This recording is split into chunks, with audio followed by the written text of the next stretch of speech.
watching BrettO Live! What is going on, guys? BrettO Live back with another video, and today we are going to be doing the Week in Review episode 60. Yes, guys, 60. Can you guys believe it? We are just inching closer and closer to episode 100. I cannot wait to hit episode 100. But yes, guys, this is episode 60 of the Week in Review setup, where we go over Raw and SmackDown in a setup style, not NXT, but you never know in the future. But yes, guys, this will be Raw and SmackDown setup style. So without further ado, let's do it. Starting over here was actually Charlotte versus Asuka. This match was very boring in my opinion, and then turns out in the end, Asuka, I think, lost by countout because Nia Jax actually come out with Asuka's face paint and mask on, distracted Asuka, and I think it ended with a countout. Very interesting, but then again, very boring. Like, honestly, I couldn't care less about this rivalry between Nia Jax and Asuka. Oh, I'm not looking forward to the match at Backlash at all. And then the entire Charlotte match was just thrown out the window. It's supposed to be champion versus champion. I'm like, oh, who's going to win this? And then just super boring in my opinion. And then before all this happened, it was actually Nia Jax versus Kairi Sane. Super boring match. Nia Jax actually won with a leg drop, and then supposedly she injured Kairi Sane for like the third time, which is absolutely insane. Nia Jax, I guess, like a super dangerous wrestler, which is insane. But yeah, beat Kairi Sane in this one-on-one match. Very boring in my opinion. Couldn't care less. Moving over here was actually Aleister Black versus Seth Rollins. This ended up in an all-out brawl. Humberto Carrillo actually come out to even the odds with Austin Theory and Buddy Murphy, of course, who were on ringside, but it didn't really work out in his favor. Aleister Black actually did pick up the victory with a roll-up on Seth Rollins, but then right after he picked up the victory, he didn't even have time to celebrate. Here comes Austin Theory, here comes Buddy Murphy, and they assaulted him. They curb stomped Humberto Carrillo first, and they made Aleister Black watch forcefully, and then they curb stomped freaking Aleister Black. Absolutely insane. But then again, super boring. I am super tired of this Monday Night Messiah thing. Just go back to the authority gimmick. Just go back to a normal heel gimmick, or go back to your face gimmick. This Monday Night Messiah thing is still confusing. I am still confused about it. I still don't understand it, and I find it very boring. Moving over here, it was actually Drew McIntyre versus Montel Vontavious Porter, MVP, in the main event of the show. It was okay, I guess. Drew McIntyre did win with a Claymore kick, and similar to what happened with the Aleister Black and Seth Rollins match, right after he pinned, here comes Bobby Lashley, attacks him right away, and then legit, the show just ends with Bobby Lashley having the full Nelson locked in on Drew McIntyre. That's how it ended. And then I don't know what happened after it. I don't know who got the upper hand after it. But, yeah, they went off the air, and we did not know. But, yeah, I thought that was weak as well. Not sure why. Just thought it was kind of weak. Moving over here, it was Billie Kay versus Nikki Cross in a one-on-one match. And this, again, just so boring. Who cares? Oh, man, I don't know. I just thought it was super boring. I thought this entire Raw was pretty bad, in my opinion. Just super boring. But, yeah, in the end, Billie Kay picked up the victory with a powerbomb. And, yeah, I guess I'm kind of looking forward to the Iconics versus Nikki Cross and Alexa Bliss, probably at Backlash. But, yeah, I just thought this match was really boring. Moving over here, it was Apollo Crews. Actually, he's like, yo, I want to defend my title tonight, and I want to do it none other against Kevin Owens. I'm like, whoa, Kevin Owens, let's see this. I'm excited. Can Kevin Owens pick up the United States title again? That would be freaking amazing. And then they get out there, they start having their match, and then, the match is going on, and then here comes Andrade. And I'm like, oh, no. I already know how it's going to end.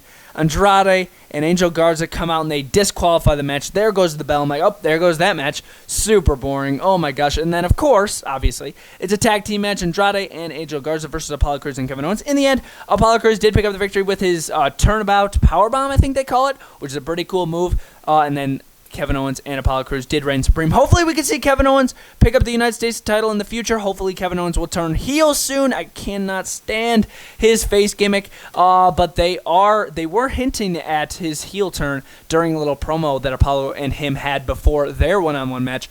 But yeah, again, guys, tag team match, and Apollo Crews did pick up the victory. And moving over here, of course, the entire show was hyped up with Rey Mysterio's retirement ceremony. Don't worry, guys, Rey Mysterio is not retired. It was a bunch of bull crap. Seth Rollins basically said in the beginning, oh, yeah, Rey Mysterio's amazing career coming to an end. I sacrificed for him for the greater good. That doesn't make any sense. Sacrificing for the greater good of Monday Night Raw, that doesn't make any sense. I don't understand it. Yeah, Rey Mysterio via satellite was live with his son Dominic, and yeah, they just basically said, I don't know if I'm done. It was very, very unclear. Very unclear if Rey Mysterio is actually retired. And then they showed Dominic threatening Seth Rollins. But, yeah, Monday Night Raw was okay. You guys will see my rating at the end, which will probably be really low. But, yes, guys, there's been Monday Night Raw. Now we're going to jump into SmackDown. And moving into SmackDown, we are going to jump right into it. Moving over here, it was Miz and Morrison. They said they were going to make Braun Strowman's life a living heck. So the entire show, Miz and Morrison were hanging out in a white van outside of the arena. Yes, a white van. It was sort of like those classic movie scenes where you see guys like in like a bunch of like different security cams inside of a white van, like looking outside of like a building. Pretty classic stuff like that. They were hanging in the van. First, they put some sort of chemical in Braun Strowman's protein shake. They made his shake explode, and then during Braun Strowman's interview they tried to slime him, but then they ended up sliming Kayla Braxton. Very interesting. And then at the end, Miz and Morrison actually destroyed Braun Strowman's car. So Braun, he asked the security guard that was guarding the door, he's like, where are they at? Where are they at? And then he's like, they're in that white van, they're in that white van. So Braun, of course, went over by the white van. He was beating on it, he was moving it around, and then we finally seen Braun tip over another freaking car. I couldn't believe it. Braun tipped over yet again. Another car right there, looking awesome. Tipped over Miz, and it wasn't obviously exactly like this. It was a white van, but I thought it was awesome. I really enjoyed this segment throughout the entire show. How Miz and Morrison were doing these really corny jokes at Braun Strowman. I thought it was hilarious. I loved it. I really enjoyed that. Definitely my favorite part of the show. Moving over here was Jeff Hardy. Very unanswered questions from last week. Sort of being answered this week. Jeff Hardy come out and he said, basically they brought me down to the jail and they checked my blood for alcohol and everything and they said I was clean. And then Jeff Hardy's like, yeah, I did not do it. And then also, very interesting, get this. Jeff Hardy says some person at the scene, a guy that got interviewed, we still don't know the name of this person that got interviewed, but he said that he saw a guy with a red beard flee the scene after crashing into Elias. So, everybody would suspect that it's Sheamus, but I honestly think whoever the person said that they saw a person with a white beard flee the scene, I think it's that person, whoever said that. I guarantee it. I do not think it's Sheamus. I do not think it is Sheamus that did all this to Jeff Hardy and set up all this scene with Elias. I do not think Sheamus did it. Jeff Hardy said Jeff Hardy says he didn't do it either, but Sheamus also says he doesn't do it, and Jeff Hardy thinks Sheamus does it, and then as Jeff Hardy, he gets out of the ring, he tries to attack Sheamus, but it doesn't bode well for him. Sheamus ends up broad kicking him up on the Titantron. But yes, still very unanswered questions with this. Hopefully we get to the bottom who is doing all of this to Jeff Hardy. I still don't think it's Sheamus. I don't know if it's just me, but hopefully we could have the truth fully heard in the future from the SmackDown hacker. We haven't heard from him in a while either. So yes, moving over here was Otis versus King Corbin. Otis versus King Corbin, and leading up to this match, Otis actually stole King Corbin's crown. Thought that was pretty cool, and then he came out. He had an okay match with King Corbin. King Corbin actually intentionally disqualified himself by hitting Otis with a chair, and then Otis actually got the upper hand by hitting a caterpillar. Kind of boring, wasn't my favorite part of the show, but yeah, in the end, he did just hang out with Mandy in the ring. I thought it was okay. Moving over here was Sonya Deville versus Lacey Evans, a rematch from last week, and in the end, Mandy Rose, a little video of Mandy Rose popped up on the Titantron, a live video of her just basically distracting Sonya Deville, and then Sonya Deville turns around, she's like, you're not going to make me lose and all this, and then Lacey Evans, women's right, 1, 2, 3. Thought it was awesome. Super glad that Lacey Evans picked up the victory over Sonya Deville. Hopefully Lacey Evans could get a future title opportunity against Bayley. Hopefully, man, I know she's not really in the title picture at all, but hopefully in the future she can pick up a title victory with Bayley. I think that'll be awesome. But yeah, pretty decent match right there. Moving over here, this match didn't really make any sense to me, but leading up to it, actually, Shorty G was in an interview, and then he got triple teamed by